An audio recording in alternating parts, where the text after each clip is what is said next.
Hey guys, so today I'm going to be telling you the story of me being 15 and pregnant with a planned pregnancy. Now, before you guys start commenting and criticizing and saying 15 and pregnant with planned pregnancy, this was 12 years ago. My son is now 12, so um, I'm not 16 right now and I'm not pregnant. Um, so before you say anything negative or go down there and just leave hate comments, just don't. So that's one. Another thing is, I'm sorry if you guys hear anything in the background, kids playing or dogs or anything. I'm actually outside. There's too many people inside for me to film. But anyway, so before I get started with the story, I'm going to tell you guys a little bit of my background. So when I was 4, my parents decided to move us to the United States. In Mexico, you hear, oh, you guys are gonna find abundance of money and all this and that. Well, no, you are not. You gotta work hard for the American dream. So we moved here, like I said, when I was 4. This was in 1994. And with that, I am the oldest of 4. So I've always been a child that pushed the boundaries, and now my parents, to accomplish what they have now, they've always worked 2 jobs. With that, my grandmother raised me. So, being that they weren't home, they never heard the good. They always heard the bad. They always heard, oh, Gracie did this, she wasn't good. And I would understand now as a parent, always hearing negativity about your child, getting stressed out. But my father came from he had an abusive father himself. So with that, all he knew was abuse. So he was very, very physically abusive. And when I say very physically abusive, I mean he would leave marks on me. Anywhere he could get himself, about a chancla or flip flop, if you want to call it, a cord, anything that he could grab his hands on and just hit me with that, leave marks, leave welts, leave bruises, leave anything. It became really bad as I got older. I pushed the boundaries a lot. And when I mean a lot, I mean I knew my dad got home at 8, and at 7:59 I was walking in the door before he even came inside. So that was one. And just a lot of other things that maybe I could do some other, story times of my teenage years, which weren't a lot of years. So anyway, freshman year of high school, I had a best friend who was dating a junior, and he had this friend who was always around him. All right, so like I said, she was dating this guy, and his friend would always hang out with him, and it would always be a little group of us, but he was always around, and he was very shy, very the guys, of course, this was after school, the guys would go work out in the gym and all that, and the girls would hang out in the library, do our homework, whatever, and then meet up with the guys, wait for our buses. He was in our bus after school. He lived right behind the high school, but because he was a junior, he also did have his driver's license, and sometimes he would drive. Well, with that said, his best friend, I guess he had told his best friend, he wanted to get to know me better and to ask his girlfriend, my best friend at the time, to, please get my number or anything like that. Now, this was in 2004, so this was even before the whole texting. We had IM, instant message, whatever. Um, Social media wasn't around or anything like that. We called each other on the phone, like back in the day. So anyway, we called each other. He called me, started talking to me more and more after school, started being less shy, asked me an official date, October 31st.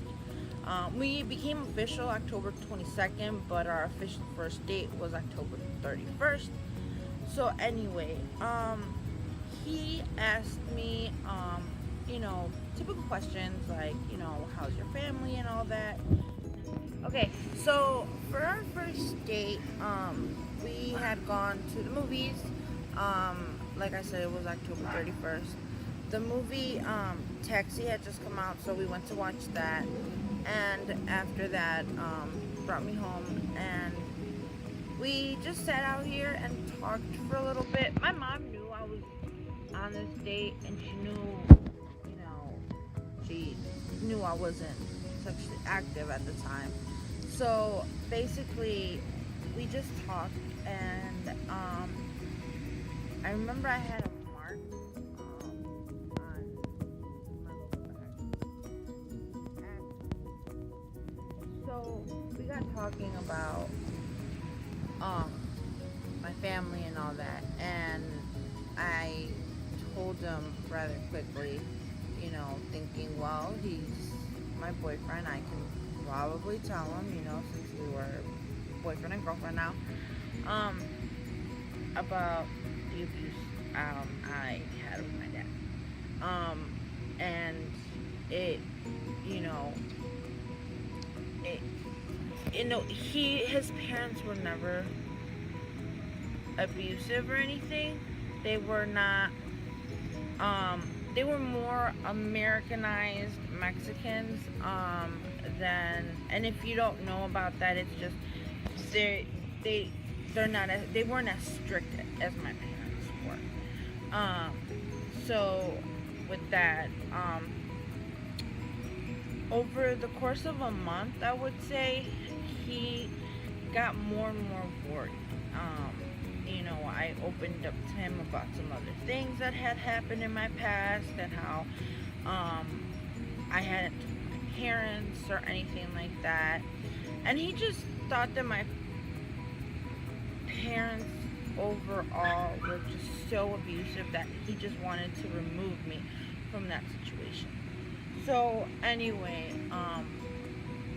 we talked about me moving in with him, and you think, oh my God, a month into a relationship, and you guys are already thinking about moving. I was 15, I was stupid, and like I said, I pushed the boundary. So, come mid-November, he asked me that if moving in together wasn't an option, that, what about having a baby? Now, he was a junior, I was a freshman. I did have a job, and at the time I said, oh, I can maintain a baby with that work and the low income I make and all that.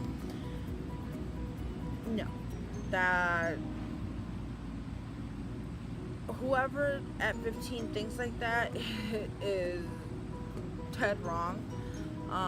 Now I don't regret the decision I make. I'm not completely saying, oh, I regret. No, do not regret it 100%. So anyway, we talked and talked and talked about it. We were both virgins. We didn't want to get pregnant right away, but unfortunately it happened. So December 15th of 2004, we were to be let out for winter vacation, and we knew from a while back. Sorry if you guys can hear dogs. The neighbors' dogs are outside and barking. And anyway,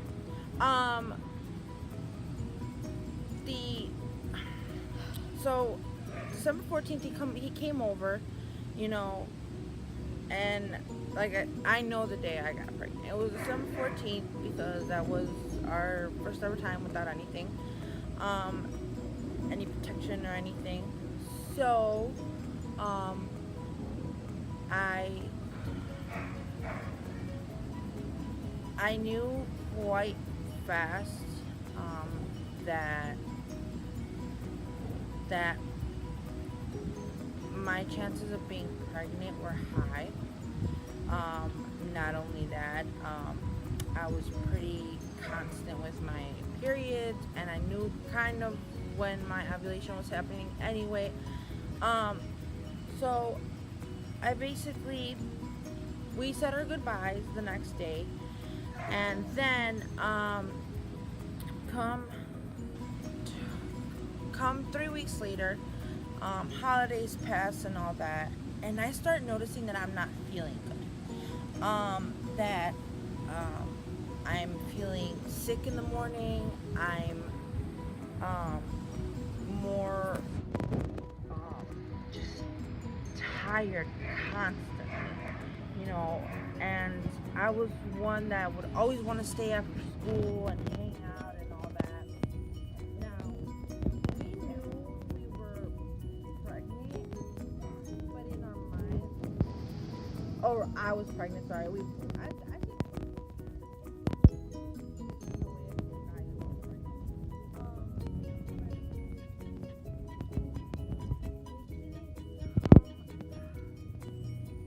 evident until my second period. And this was in February. Now, the fact that I lived with two other girls that had their periods, I had to fake my period. And if you know and live with other girls, you know that it's kind of weird. You kind of like one gets their period, then that person ends it, then the other girl starts it. Then it's like a cycle. So basically, my mom would start hers, then finish hers, then I would. So I would kind of see that and fake mine.